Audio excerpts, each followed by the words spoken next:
tenon ning pasewakan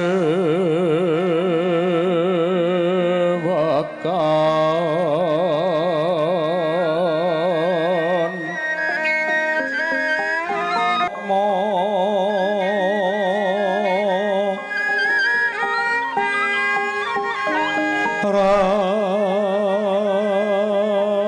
ranggeng manik nara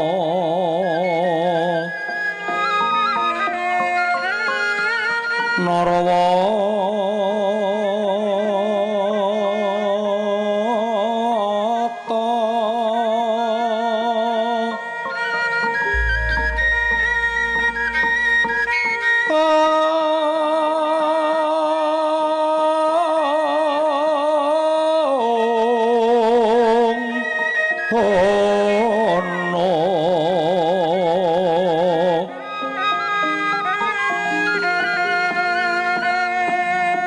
Obro prabanyo kang sumirat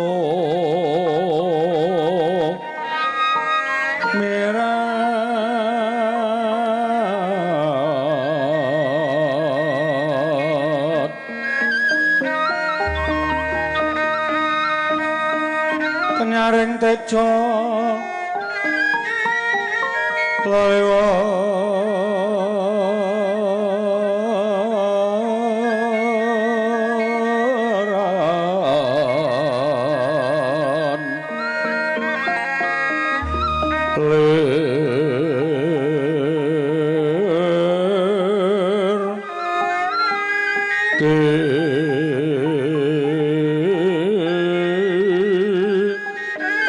lat sisiring tadet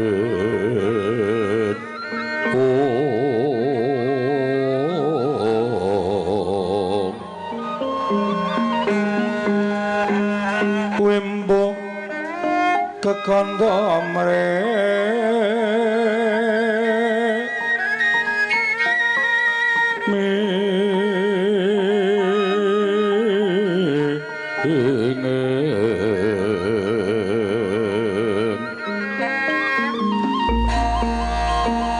Patiuping maruta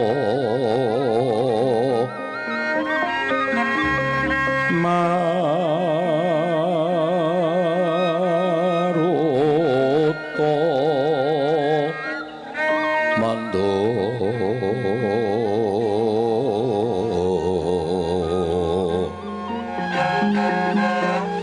saparan mangambar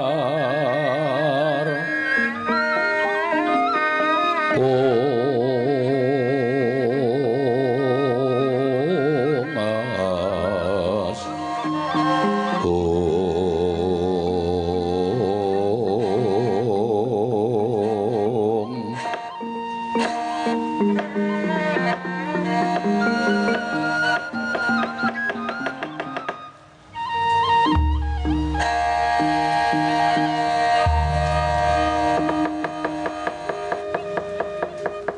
lang-lang katinengkang awan sapa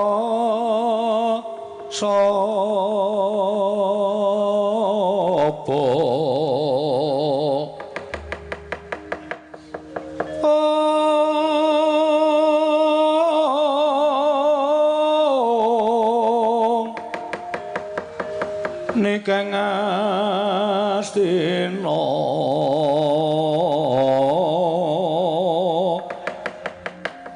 samantara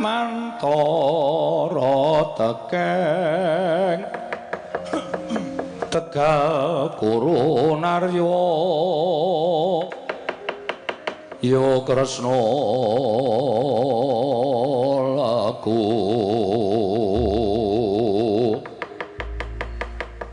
sireng prasurama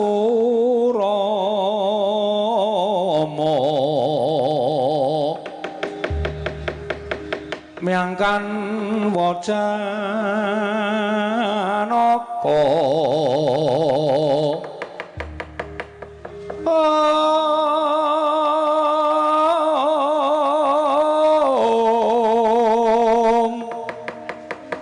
dulur Narada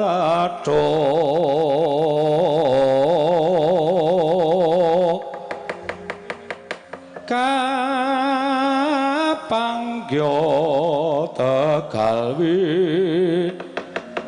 lure melu karya sang bupati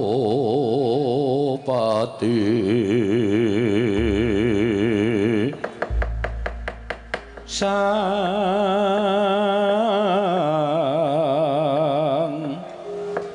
bupati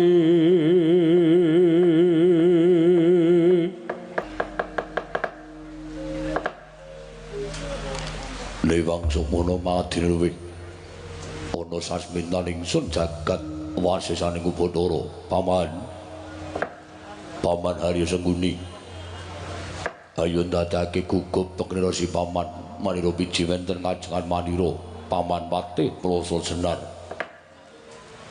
kawula ana inggih nggih anak Prabu sakalangkung gorawalan panampinipun ing abdi ngepatiyan dubi kula tampi timbalanipun Paduka anak Prabu ing Ngastina wonten ing Jawi sanget kuwatos sing manah Pindaran Salomba pinanjering alun-alun katempuing samirana kumite racaruk maras nanging sareng wonten ngarsa Paduka tebih saking raos kemarasan nggir wanter sabda pangandika Paduka anak Prabu kula non paman Harya Sengguni nggih kadiparan anggone si paman ingsun percaya minangka dadi badal wakil ingsun maranata tata rakiting negari Ngastina paman Patih Harya Sengguni menawi Paduka ndangu bab tata rakiting praja sadaya boten badhe anguji wani para kawula sami sayek saka kapiyakare lungguring nusa bangsa tuwi negari Ngastina medhaipun para abdi prajurit boten kendhat anggenipun sami gegladen ulah kridane ngaprang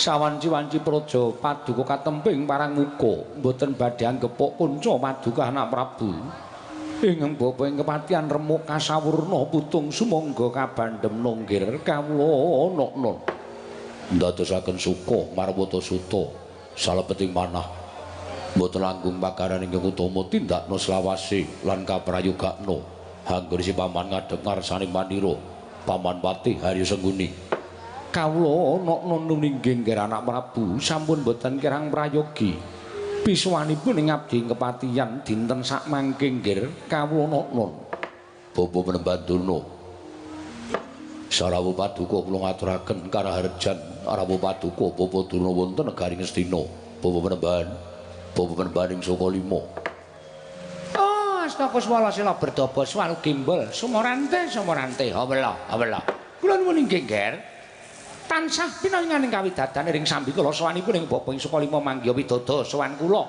durga mendhak kala sirna namung keparenga ing bapa ngaturaken pudi astawanipun ing bapa kunjuk ngersa Paduka anak Prabu ing Ngastina nggir anak Prabu Duryudana sampun kula tampi akarya bombong raos sing manah mboten langkung kasekecakno anggen jengan dika lenggah bapa penemban turun ing Sukalima kula nak non nggir sampun boten kirang prayogi piswanipun ing bapa ing Sukalima kawula non Kakang Prabu Karna ing Awangga Sarawuh Paduka kula ingkang rayi ngaturaken karaharjan tedhak Paduka wonten negari Ngastina Kakang Prabu Karna ing Awangga kawula non nggih Yayi sampun boten kirang prayogi piswanipun ingkang Raka ing Awangga namung kepareng kula ngaturaken salam taklimipun ing Raka kunjuk ngersa Paduka Yayi Prabu ing Ngastina sampun kula tampi garya bombong raos sing manah mboten langkung kasekecakno anggen sengandika lenggah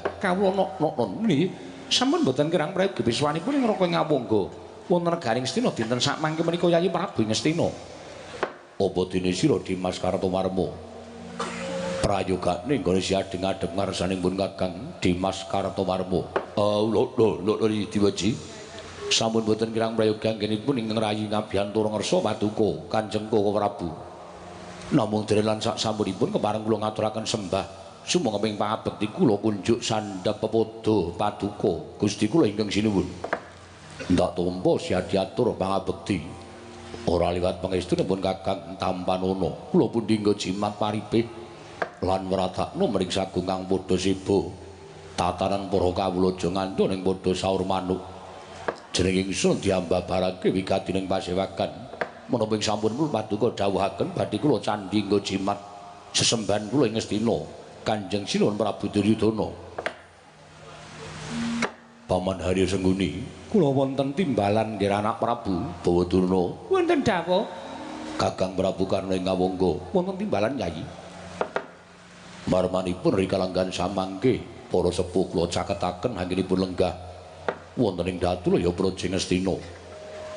Mugi andadosna ing kawuningan badhe kula aturi menggah menapa ta wigatosipun dinten pasewakan menika beneh kelawan adat ingkang sampun. Namung saderengipun sampun ngantos samangke wonten raos ganjel salebeting manahipun ingkang putra Ngastina. Mboten lega raos sing manah menawi dereng wonten wiyosing pangandika para sepuh kepareng nglubrina sih samudra pangaksami dhateng ingkang putra Ngastina. Paman Plasa Jenar Bawadurna tuwin Kakang Prabu Karna ing Ngawangga. Nyawa-nyawa jimat kula nggih sesembahan kula wonten ing Madyapada prapteng delahan. Inggih namung paduka pengayomaning gesang kula, inggih namung paduka ingkang tansah paring pengayoman dhateng jasad kula. Jenyatanipun gesangipun ingkang abdi ing kepatianipun Patih Harya Senguni ing abdikaken ing paduka anak Prabu Ngastina.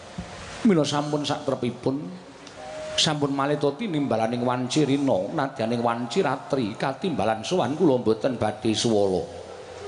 Mboten wonten raos awel sarta nggrundel saklebeting manahipun ing abdi kepatihan malah kumacelu lan keselak raos sing manahipun ing abdi kepatihan daya-daya kula ngawuningani menapa ta wigatosipun.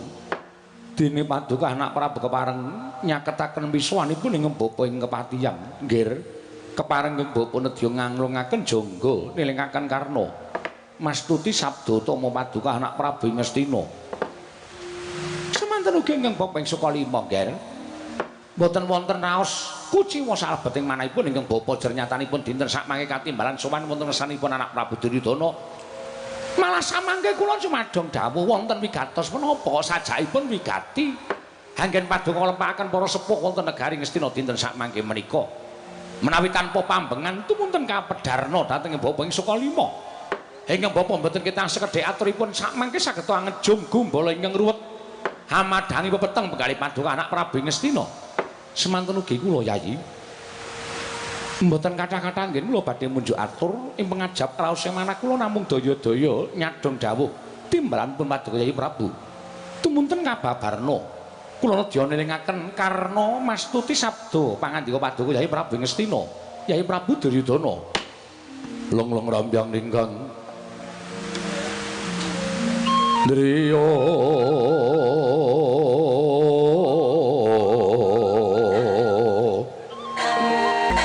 Lirewang Candra kata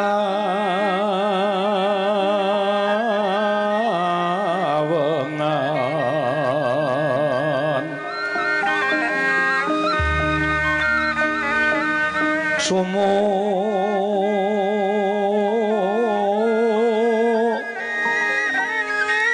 ing tias katu ritan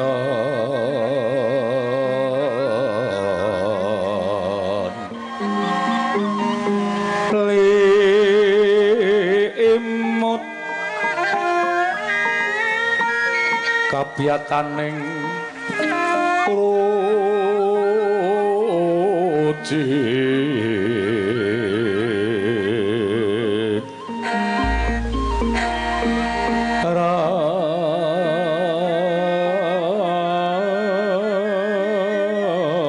remeng dri yo ma nawung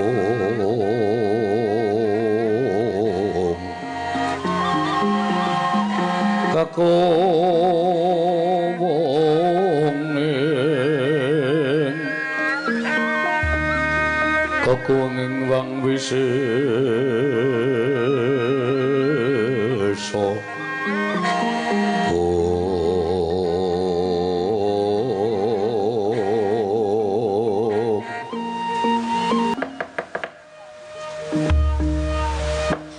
wale menapa dinten samangke kula mboten badhe ngrembak babagan negari Ngastina miwah kulawarga kula piyambak ing mapan saklebeting kedaton menika babar pisan boten paman wonten dawuh nggih agen kula badhe ngrembak dinten samangke menapa tawa sing wigatos boten sanes kejawi namung para sesepuh para nayaka punggawa ingkang sami anjenengi wonten sakiwa tengenipun Duryudana miwah ingkang mapan wonten ngajeng tuwin winggingipun Duryudana kula rumaos anggen kula lenggah dampar ke Prabu Ngastina menika boten badhe jejeg tuwin boten badhe sentosa menawi boten dipun sengkuyung dening para sepuh miwah sedaya aguling negari Ngastina nanging jebul pinanggihipun katentreman tuwin kabagyan ingkang kula raosaken menika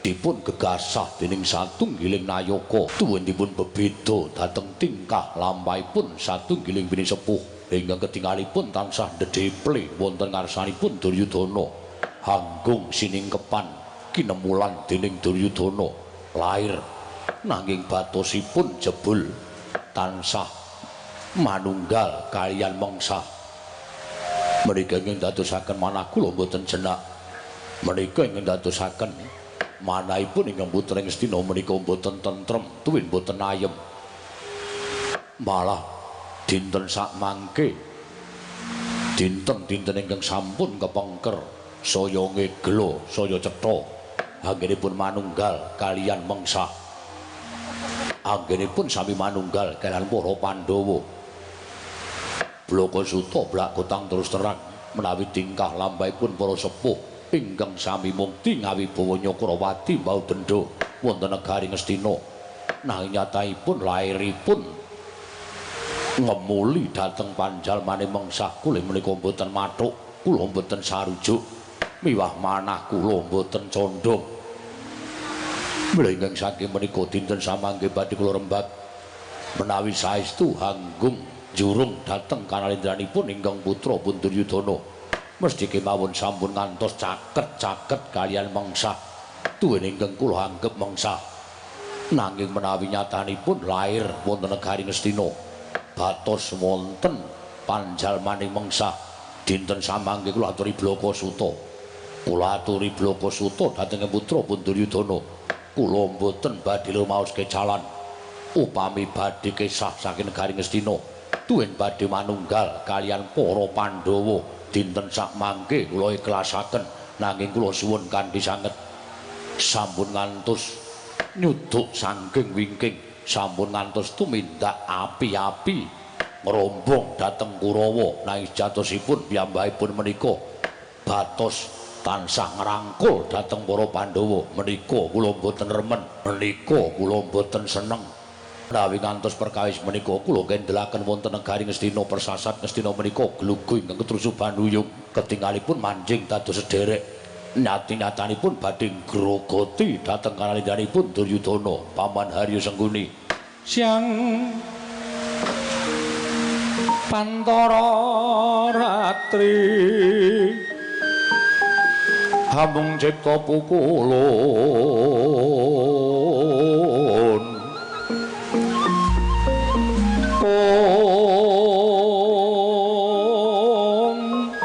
Tanono liyan kaheksi mila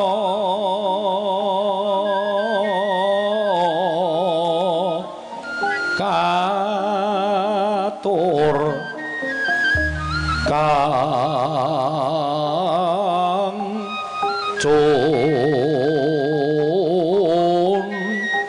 domane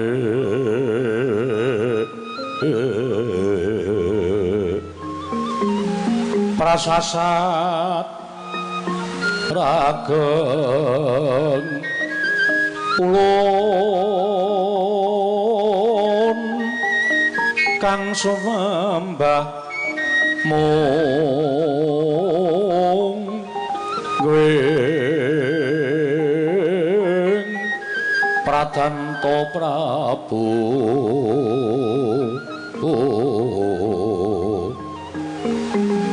miang kagungan to simsim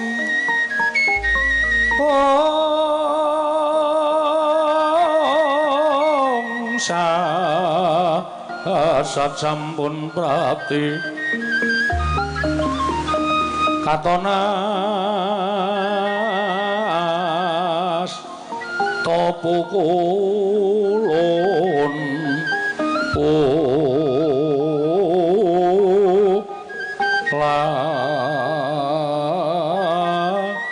Tenoropati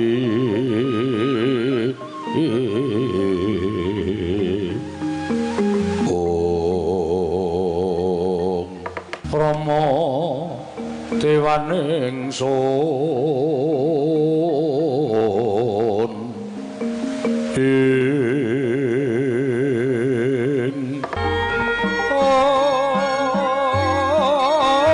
embang kopong terate bang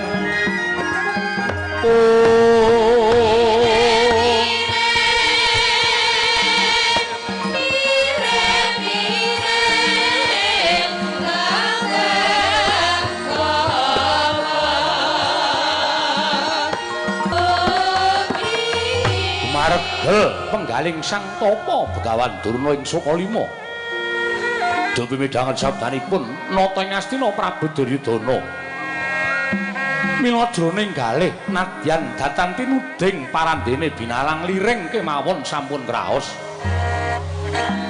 sriga mlabukuh mandhap saking palenggan para dimingset nggih sowan kersaning ingkang nata ing Astina Prabu Duryudana ing ciptarsa munjuk atung saling sang nata Prabu Duryudana kumangrujuling pangandika sang Begawan Durna magep-magep kaya kandhek ana ing tenggak kandhek bleguduk suwaru gembol Samarante hawela ger matur sembah nuwun dene jengandika anak Prabu sampun paring dawuh ingkang mekaten jejeripun ingkang sami lenggah wonten ing paheman dhatri negaring Astina menika para sepuh milanipun manahipun sampun kraos nadyan boten dipun dumuk nanging lareking pangandika paduka menika dipun tujokaken ingkang bapa ing Sukalima inggih kula badhe caos keterangan dhateng paduka anak Prabu ing Astina sampun ngantos klentu ambiji dhateng ing bapa ing Sukalima kula semanggaken badhe paring dawuh menapa Bawa Durna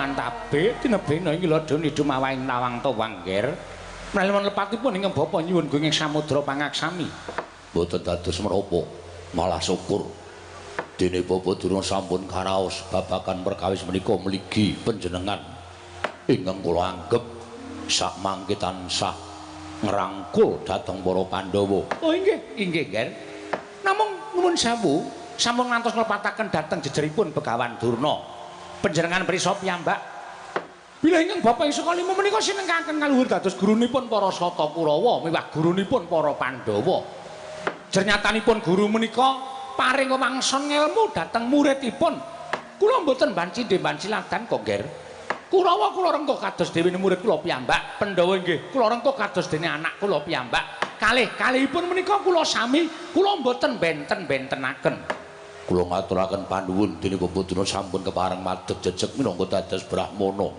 tuwin guru ingkang adil namung nyatanipun pinten-pinten dinten kepengker Bapak Durna tansah caket kalian Bratasena malah ketingalipun anggen jengandika ngrangkul dhateng pun Bratasena menika kados dene putra piyambak menika ingkang kula mboten cocok menika ingkang kula mboten condhok nuwun sewu Ger nuwun sewu Bratasena menika peranganipun Pandhawa jernyatanipun Pandhawa menika kalian para Sata Kurawa menika miturut dongeng ing kula ngertosi menika wayahipun Sang Begawan Wiyasa tegesipun tasih sederek kulit tuwin dagingipun para Sata Kurawa para Pandhawa menika tasih manunggal dados tunggal nanging kenging menapa anggen kula caket kalian pun Bratasena menika panjenengan lepataken monggo anggenipun badhe mestani Bratasena kaliyan kula sami mestani menika sederek. Kula semanggaken ning tumrap Duryudana menika benten.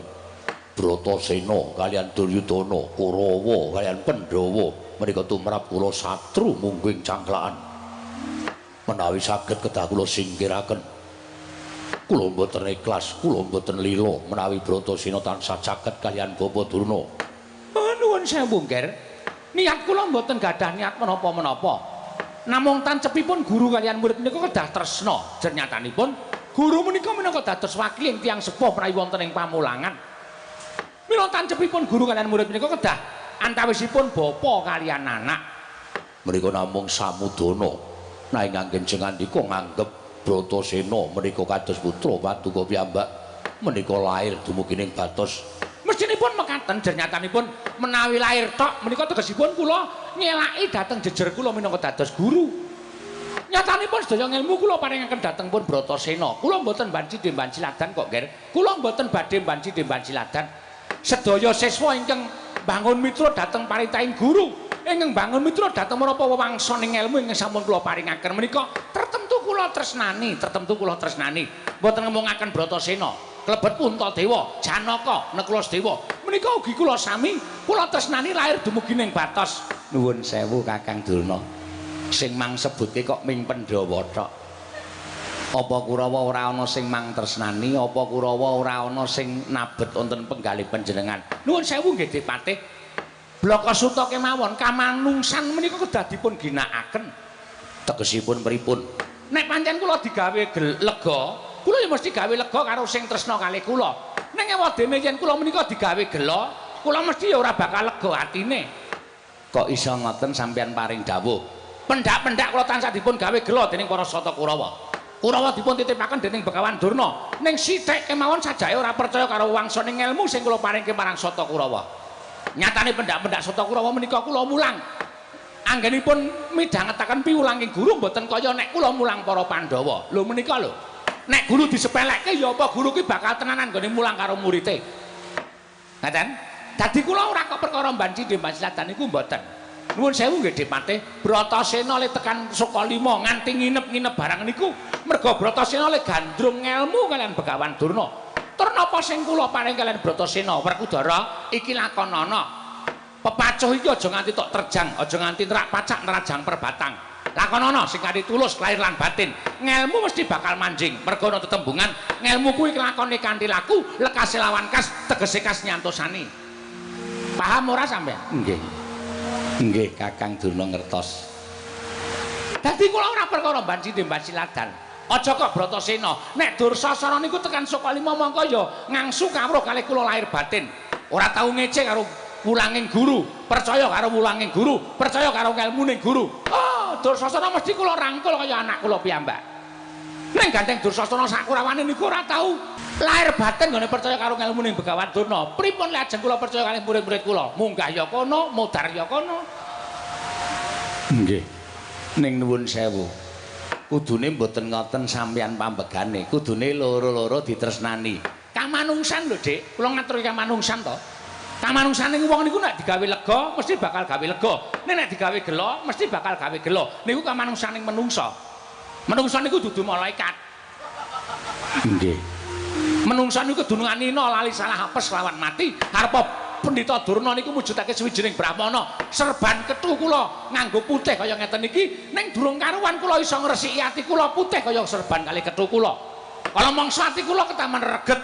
Kala mangsa ati kula mesti tencloneh ora karu-karuan. Merga hawa nepsu. Nggih. Nggih.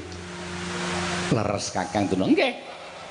Jan ora nyono nek ngendika sampeyan bengi iki kok kaya titis lan apik. Udan kok. Ah nggih. Kula niku nek kena teles niku biasane omongan kula mesti apik. Nggih nggih Kakang Durna leres. Nggih. Ning kula sepisan malih mboten cocok. Wah kula mboten mathuk. Lajeng mboten cocokipun mapan wonten pundi, Nger? Menawi dasar kula nderekke mawon. Nanging menawi mboten cocok menika perkawis sengit. Gething menika nuwun sewu, mbok inggih raos gething, raos sengit menika dipun sisihaken. Jernyatanipun Pandhawa menika sederek panjenengan. Tur Werkudara gayuh ngelmu dhateng Begawan Durna niku rak mboten ngembet dhateng asma panjenengan. Ora ngelong-ngelongi kayaning Ratu Ngastina. Ora gawe tunaning Ratu Ngastina. Nuwun sewu. Lah kok panjenengan mboten trima menika kados pundi? Nuwun sewu. Mboten perkara ngelongi kayane Duryudana. Ora ngelongi derajat pangkate Duryudana. Ning saniki kula tak takon karo sampeyan, Mang Wangsuli pitakoni Duryudana. Oh inggih, Nger. Sampeyan wonten negari Ngastina menika ngiyup wonten pepayungipun sinten? Inggih kula ngiyup dhateng pepayung Paduka Anak Prabu Duryudana. Panjenengan mukti. Panjenengan ingkang peparing.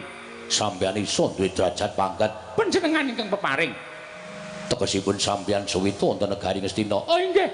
Sampun ate dipun sumpah. Sampun dipun sumpah. Bilih kutub kula kedah ngabekti dhateng Anak Prabu ing Ngastina. Kula kedah ngabekti dhateng Nalindra ing Ngastina. Nanging sabab menapa sampeyan nerak pacak nerajang angger. Sampeyan nerajang sumpah sampeyan piyambak. Kula nerajang sumpah kula mapan wonten ing pundi, Nger? Kejawi menawi kula menika ngraman negari Ngastina, utawi kula menika badhe handhawahaken Paduka lenggah dampar negari Ngastina. Kula menika tegesipun badhe ngraman, tegesipun kula menika nyelaki sumpah kula piyambak. Pandhawa menika satrunipun Duryudana. Nek sampeyan cedhak-cedhak karo Pandhawa, padha karo sampeyan grogoti kelungguhane Duryudana. Niat kula mboten ngoten, ning tumrap kula kaya ngoten. Wis ta. Sampeyan aja ngeyel. Nek sampeyan ngeyel mengke malah ora prayoga. Pose Anak Prabu Ngastina menika mboten cocok, mboten mathuk menawi jenengan ndika Kakang Durna menika cedhak-cedhak kalih Bratasena. Lho, lah nggih, terus luput kula napa? Salah kula nggih pundi, Dik Patih? Kula cedhak kalih Bratasena niku perkara ngelmu, ora perkara negara Ngastina, ora perkara Kalindra negara Ngastina. Ming perkara ngelmu sing kula paringke kalih si Bratasena. Pendak Bratasena njaluk ngelmu, nek kula dhewe duwe kula wenehke, nek kula ana kula wenehke. Niku kewajibaning guru. Terus salah kula napa? Terus sambung rapete karo Kalindra negara Ngastina niku napa kula tak takon? Bodono. Wonten dawuh, Nger. Kula ora kepengin kagian gunung sing tanpa guna. Sampeyan iso apa ora bisa karo Bratasena. Syukur bagi nek sampeyan kepengin gawe lega Duryudana. Sambung rapete Durna karo Bratasena kena dijagake bisa danggo jalaran patine Bratasena. Nek Bratasena tekaning pati padha karo ngelongi kekuataning para Pandhawa, padha karo gawe tentrem Duryudana. Nek sampeyan saben dinten tetep isih manunggal kaliyan Bratasena. Bratasena isih ketingal wirawiri wonten sepertapan Sukalima. Kula mboten mawi etang-etang menapa menika punden, menapa menika sederek, menapa menika kulawarga. Sapa sing cedhak-cedhak karo Duryudana tetep tak anggap satrune Duryudana, tak anggap yen kuwi mungsuhe Nalindra Ngastina.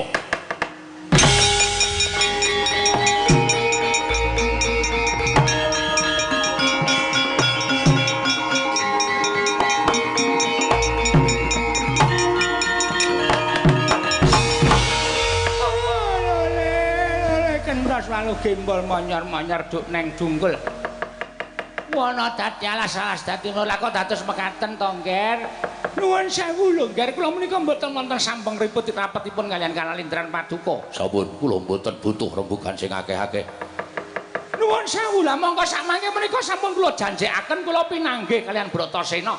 Sabab piyambakipun menika badhe nyuwun ngelmu kasampurnan kawruh panunggal manjing suruping patri sastra cetha parupurning wangsit ingkang sampun kula janjekaken dhateng pun Bratasena.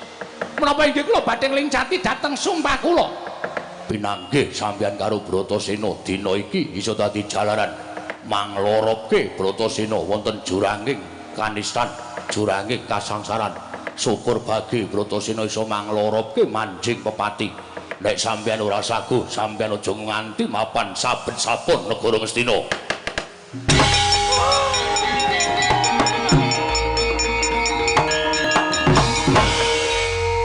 Wong bagus yo pijer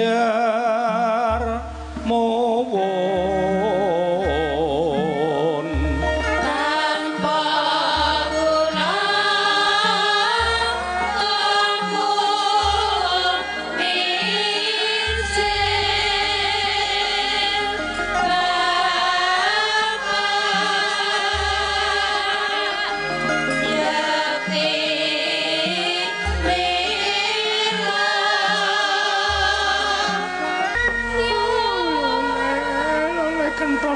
gembol manyar-manyar. Duneng dungkul wana dadi alas-alas dadi wana, Nger. Kula menika Brahmana lho, Nger. Ingkang bapa menika pendhita. Nuwun sewu, Radi. Radi kaget alase manahipun ingkang bapa ing Sukalima dupi paduka paring dawuh. Pinanggihipun ingkang bapa kalian Bratasena menika mugi dados jalaran anggen kula mentolong loropaken anak kula pun Bratasena wonten jurangking kasangsaran. Langkung-langkung wonten ing jurangking pepati. Oh inggih menapa inggih badhe kelampahan. Ing atasipun kula menika gurunipun Bratasena teka kula mentala. Damel srana pejahipun Bratasena, Nger. Wis ta. Sing mang tangisi niku napa? Mbok nggih sampeyan kelingan iso nyandang apik, iso lungguh kursi apik, duwe derajat, duwe pangkat. Sampeyan kudune krasa lho Kakang Durna. Dek jaman sampeyan urung entuk kamukten, mangrewangi ngemis ngalor ngidul goleke sega sak emplokan Siyasatama manggendhong dothong-dothong ngalor ngidul. Bareng wis entuk kelungguhan saka Sinuwun Prabu Destarata, anak Prabu Duryudana kira putraning Sinuwun Prabu Destarata ingkang nglintir ke Prabon, ategesing paring kamukten, ategesing paring kanikmatan karo sampeyan ki anak Prabu Ngastina. Oh, Depate, kabrahmanan kula mboten kula dol, kula ijolke derajat pangkat. Mboten kula gajekke kula ijolke brana picis. Ning kabrahmanan tuwin kapanditan kula menika jiwa lho Dik Pate. Menawi jiwa kasatriyan menika ndadahi kewajiban mangrurah satru murka wonten ing jagat, menawi jiwa Brahmana menika ndandani jagat saisinipun supados tetep rukun tentrem manunggal. Sedaya boten wonten raos pemangsahan, sedaya boten wonten raos gething ing saminipun. Menika jiwanipun Brahmana menika nggayuh kautamen. Wis ta. Jiwa-jiwa apa? Lara jiwa ya percaya. Sampeyan boten sah kekian gunem tanpa guna. Mengke nek sinuwun saya murka malah saya ngrekoso lho. Mang pikir Asatama sing manglabuhi manggoleke derajat pangkat teng negara Ngastina sakniki isih dadi abdining para satriya. Napa sampeyan boten ngimpi Aswatama isa numpak jaran mangreh para prajurit pirang-pirang niku to sing manggayuh. Lah nek boten dikurbanke kabrahmanan sampeyan, sok kapan Aswatama isa dadi wong sing wigati teng negara Ngastina, wong sing duwe pangkat teng negara Ngastina. Mesti ora bakal diunggahke pangkate dening anak Prabu Ngastina. Merga bapakne wewangkal karo Sinuwun Ngastina kok. Anake arep diwenehi derajat pangkat niku nuwun sewu. Terus lara-larae medal pundi kula tak takon.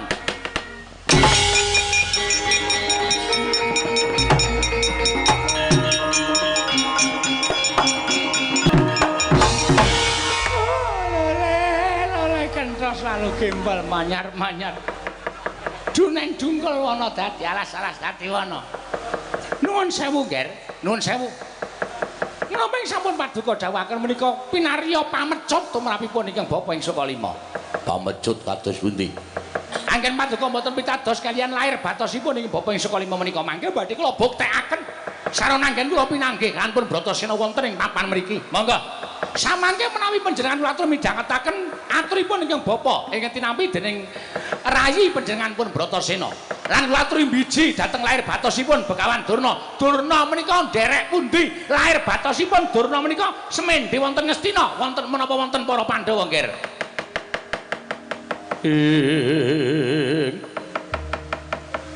Rikat lampahing rata tanpantara rateng sukuning argaram kang tumingal.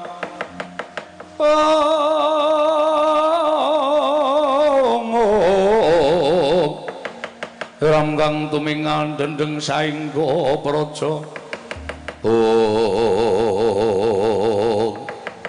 Dereng ngantos samya paripurna ing samimbal wacana. Nalika semanten kasaru geger njaba katrenjuh kaya ana prahara ingkang tumempuh negari Ngastina. Parandene angin gedhe anggondo arum sampun ngraita Sang Begawan Dana bilih menika ingkang putra nggih Sang Bratasena. Jelek tanpa sangkan paran kaget Ratu Ngastina Prabu Duryudana wau.